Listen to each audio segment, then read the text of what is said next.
Another Supreme Court loss for President Trump.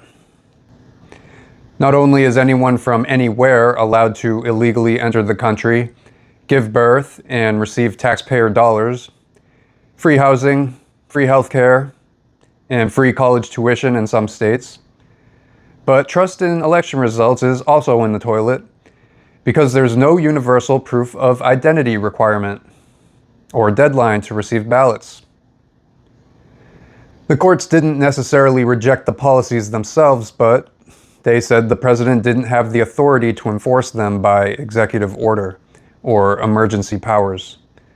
The administration's options now are to appeal, ask Congress to pass a law, or pursue other legal avenues. The court wasn't there to decide what was morally right or wrong. Its job was to interpret the Constitution and the laws that are already written. The Constitution is the highest law in the country. States have their own constitutions. Cities have something similar called a charter. And that's what got me thinking. What tools do people already have to create change where they live? That's why I found the Monterey Park story so interesting.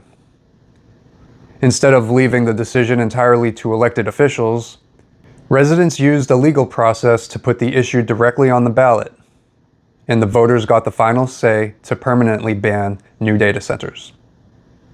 That got me thinking more. If your community wanted to do something similar, what options do you already have? In the last discussion, I asked you to share your city and state. So I'm starting with Ventura, California. Shout out to Tanya. Thanks for the comment. The good news is California has some of the strongest democracy tools in the country. You got initiatives, referendums, and charter amendments. Also, Ventura is a charter city, so it has its own set of rules for running local government, including tools residents can use to make changes. You could start by asking the city council to take action. That's usually the quicker route if the council agrees with you. The other option is a citizen initiative. That's where residents put their proposal in writing and file the paperwork with the city clerk. And if you can collect enough valid signatures, you can get the issue put directly on the ballot for a vote.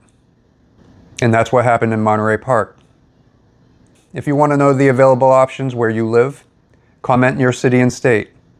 Be sure to hit follow or subscribe, and tune in so you don't miss it.